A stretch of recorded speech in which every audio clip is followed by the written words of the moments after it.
Hello, everyone, and welcome to Around the World. My name is JP Beal, and today we have spun the globe, and our finger has landed on the country of Pakistan. So we're going to have a interesting discussion today with Pakistan's future with its neighbors. So before we jump into getting into the future relationship and what my thoughts are with its neighboring countries, we'll of course look at the past history and current relationship status with these neighboring countries.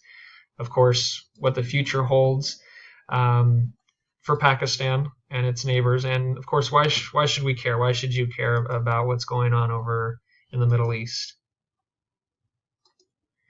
So, well, first, let's meet the neighbors of Pakistan. There's 4 neighboring countries. We have China in the north, India in the northeast, Iran in the west, and Afghanistan in the northwest. And just let me tell you as we go through this discussion, you're going to see that your neighborhood or your neighbors, the relationships you have with them is going to be a walk in the park compared to these 5 countries that we'll be going over today. So we'll first look at Afghanistan and Pakistan. Both of these countries are Islamic republics. It was expected they would have a friendly relationship. Unfortunately, though, Afghanistan has refused to recognize Pakistan as a sovereign state since the partition in 1947, so that can definitely cause some strife and tension when one country doesn't recognize the other one as an independent country. And of course, they share Pakistan's longest border line, which is the Durand Line, spanning 2,250 kilometers.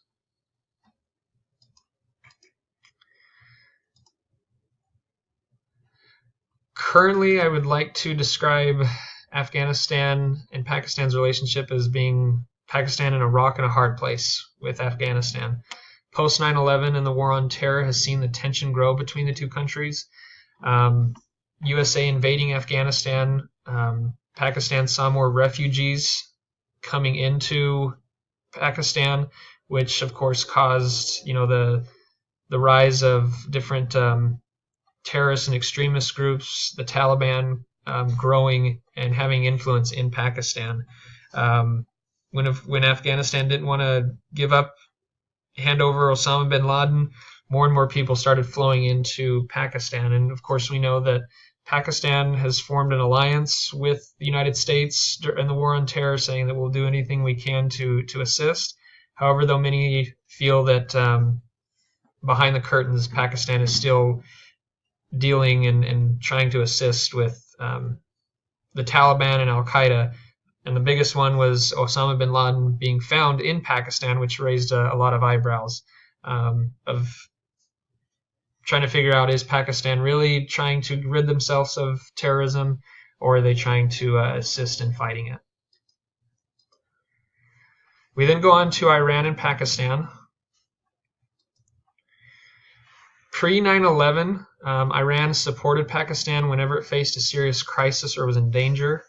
It has extended moral, political, and financial support, and was one of the first countries to recognize Pakistan as a sovereign nation.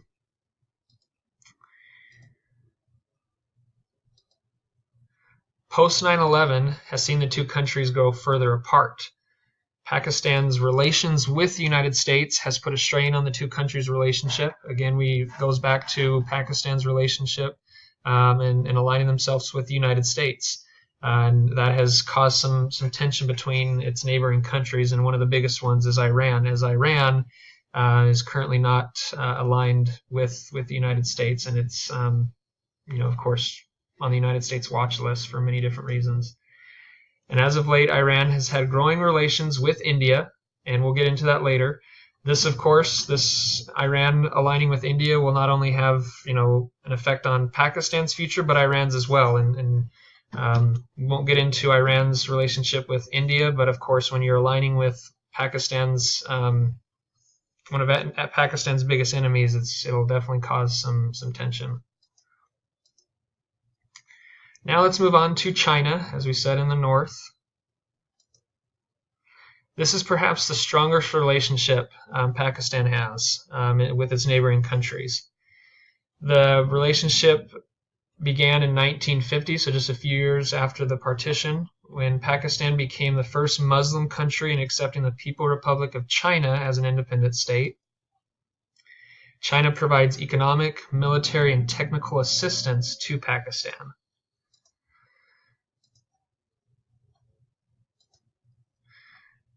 Currently, China supports Pakistan on the issue of Kashmir, even though China does have some area of Kashmir, land to claim. They actually support Pakistan in this issue. As of recent, there was a survey that found that 96% of Pakistanis claimed China was the friendliest country. And of course, economic trade between the two is on the rise. That is why we have the good times picture there. Last but not least, we have India and Pakistan. Since the partition in 1947 and the creation of Pakistan, both of these countries continue to fight on many different issues. As far as religion, Kashmir, just being separated was not a good fit for either of these countries. The major wars that have taken place that has added more hostilities took place in 1948, 1965, and 1971. Of course, there's been multiple occasions of these countries fighting, but these were three major wars that added on to the hostility. And in my opinion, these two countries are almost identical, and just like identical twins in their culture, lifestyle, languages, and music. These people grew up in what is now India, and they're living in Pakistan. They lived the life of both countries, so they're very identical in a lot of cultural aspects. Of course, as we know, the tension and strife has not changed. Most recently, there was an attack on an Indian paramilitary force in India. They're in Kashmir. This is one of the deadliest attacks in Kashmir in 3 decades. Pakistan has worked to have talks and delegations with India. Unfortunately, India has canceled these requests. And let's not forget also Pakistan's nuclear weapons, as these two countries continue to fight. Anytime there's country or countries that have nuclear weapons, that can be a big issue. Now that we've discussed the 4 countries and we kind of established that baseline, let's look to the road ahead for Pakistan. Pakistan has implemented foreign policies that put Pakistan first, but will also focus on strengthening ties with its neighboring countries. And this information, of course, comes from Pakistan's Foreign Minister Shah Mahmood Qureshi. And Qureshi is quoted to say, "I will try to bridge the trust between Pakistan and other regional countries. Visits to Afghanistan to begin talks to show interest in the 2 countries are beginning. This is both for economical and geographically benefits." And of course, Qureshi continues to say, "We need continued uninterrupted dialogue with India." So definitely some plans that Pakistan has. I did want to put in here that there is a bright future with China, and the foreign minister continues to go on and say China and Pakistan continue to strengthen their relations, and as of late there's talk in regards to the CPEC, or China-Pakistan Economic Corridor. This long-term project would be a game changer, and this is a project that would build infrastructures, transportation all through Pakistan. It would help with trade and would just kind of streamline any transportation that would happen between China and Pakistan, which is would be good for both Pakistan and China. So my thoughts on the issue. Pakistan, of course, needs to follow up and complete the promises it has made with its foreign policies, as we discussed prior. I do want to point out that Pakistan has created some of its current problems, so don't feel that they are the victim in all of these cases. Pakistan is known for having corruption within its own government and its military. You can go back and see all of the different military coups that have occurred, and of course, although they may have not known about it before, but welcoming the refugees into its country from Afghanistan led the rise to different terrorists and extremist groups. So don't feel that Pakistan is the victim in all of its cases. It has caused some of its problems. Pakistan must fix itself from within. It needs to rid itself of these terrorist and extremist groups before strengthening relations with the neighboring countries. And I feel that it would need to bury the hatchet with India. This, of course, may take some time, or it may never happen. But in my opinion, it would be good if they could try to work things out with India. And why should we care? It's very important. First off, it's always good to know what is going on in the world.